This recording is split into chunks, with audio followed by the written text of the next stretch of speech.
What's up YouTube? Welcome back to another video here on EMKWAN Reviews. You're watching me, EMKWAN. Peace and blessings to you all out there. Now, this is another watch related video and you won't believe how long it's been since I've done a watch related video. Initially, I had planned to put this up on Rolex forums, but I just couldn't be bothered typing it out. And I thought I'd switch it up by doing a video post. So that's number one. And number two is to try and get some feedback, some advice from you guys essentially. Feel free to comment down below, and if you're new from the Rolex forums, a big hi and welcome to you here on my channel. Please do hit that subscribe button to see more videos related to watch content coming in the future. Before I get into it, this is the watch that I'm wearing today. It's very apt because it's related to my dilemma. This is my Rolex Oyster Perpetual reference 11-4300. Many of you know that I'm a big Rolex fan. I bought this watch back in 2015. I've owned it for a number of years now. The truth is, I've fallen out of love with this watch. Now, I should have actually sold this particular watch when I decided to get the BLNR, lovingly referred to as a Batman. I ended up having an Explorer 2, which I sold, and then bought the BLNR. I didn't need to then sell the OP, and it kind of still pulled at my heartstrings, so I ended up keeping it. But here's the thing, I'm trying to decide as to which one of the watches to purchase. And here are the options. The first one is flipping this, putting in a bit more money for a Datejust 41 in this configuration, a Jubilee bracelet with a smooth bezel and that beautiful blue dial. Now, I've seen this, I've handled this. I think it's an incredibly classy, beautiful watch, and I would have an opportunity of picking this up at just below retail.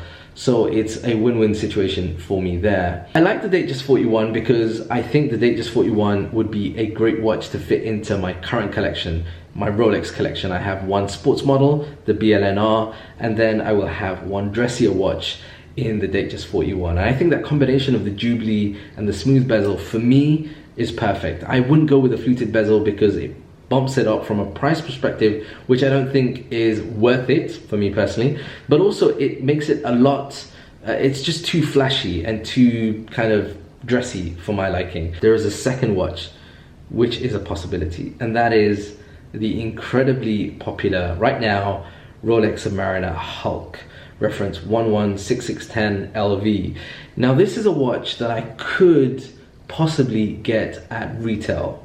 Might be a long wait, which is never good for a watch addict like myself, but it's also pushing the budget out more than I would feel comfortable with.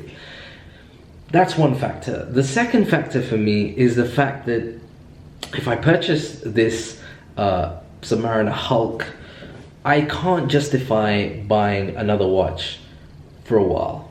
You know, there's a limit, even for a watch aficionado like myself.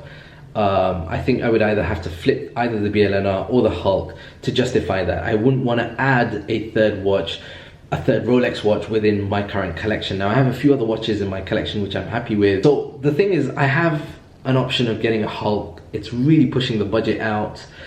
It's at retail, but the other thing for me, two other factors are the fact that A, the color. The green is incredibly beautiful. But is it enough in a two-watch sports Rolex steel collection? Is it going to be too much? Are those two watches too similar to each other for me to start feeling it to be an issue? That's one point. The other point is the green itself. I think the green looks absolutely incredible. I can see it working really well, both with smart, given the right colors that you're wearing, but also with casual. I think it would work really well with that. But again, I'm kind of in a dilemma in the sense that will I be content or will I regret having two sports Rolex models in a collection? Is it better to go with something that isn't sort of pushing the budget out too much in getting a Datejust 41? Still an incredibly beautiful watch. It's great because it's much more dressier than the BLNR.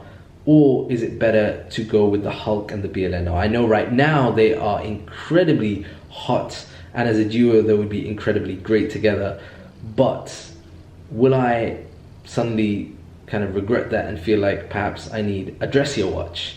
Now there is one more option, and that is just to leave it as it is. Stick with the OP, stick with the BLNR as they are at the moment until either something else comes about or I'm more inclined towards one or the other.